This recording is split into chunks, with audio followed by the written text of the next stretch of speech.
WSBK Mandalika tinggal hitungan hari. Lantas bagaimana ya progres pengaspalan ulang sirkuit Mandalika ini? Pengaspalan ulang sirkuit Mandalika saat ini terus dikebut. Meski tak dikerjakan secara berurutan, namun capaiannya sudah cukup banyak. Terpantau untuk tikungan 5 hingga 17 sudah selesai digarap.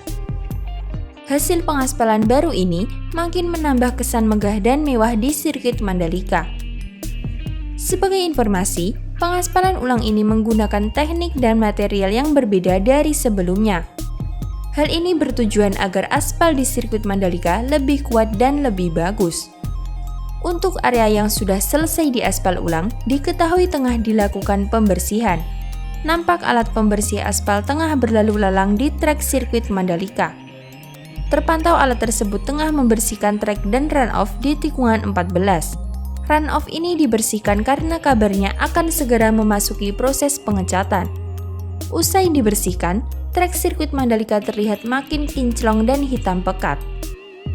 Tak hanya itu, aspal di sirkuit Mandalika makin terlihat kualitasnya jauh lebih baik dari teknologi SMA alias teknologi aspal sebelumnya.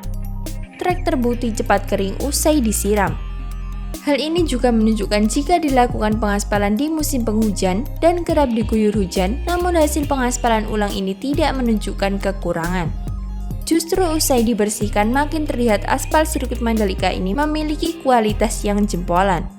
Terkait dengan pengaspalan ulang ini, Mandalika Grand Prix Association atau MGPA memastikan pengaspalan ulang sirkuit Mandalika akan rampung pada 27 Oktober 2022.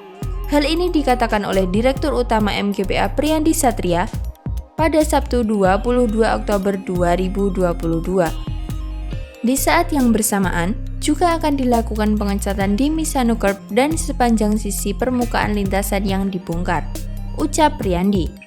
Menurut Priyandi, berbeda dengan pengaspalan ulang seusai tes pramusim MotoGP awal tahun 2022 yang lalu, pengaspalan kali ini menyentuh seluruh tikungan sirkuit.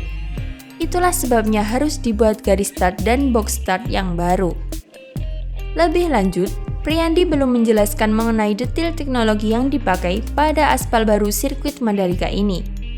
Ia hanya menjelaskan aspal baru sirkuit Mandalika ini sudah umum dipakai di sirkuit balap lainnya di dunia. Kita kompromi tingkat kekuatan dan tingkat friksinya. Kita cari win-win yang mungkin friksi berkurang, tapi tingkat kekuatannya naik dan optimum. Papar pria yang akrab disapa Andi ini. Priyandi mengibaratkan pengaspalan sirkuit Mandalika ini seperti sebuah orkestra, yakni pekerjaan yang berkesinambungan dan saling mendukung satu sama lain. Semua pekerjaan ini dilakukan dalam urutan yang sambung menyambung.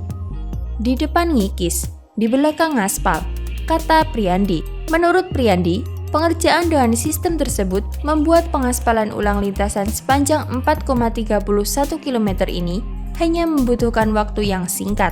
Semoga saja ini menjadi pengaspalan ulang sirkuit Mandalika yang terakhir.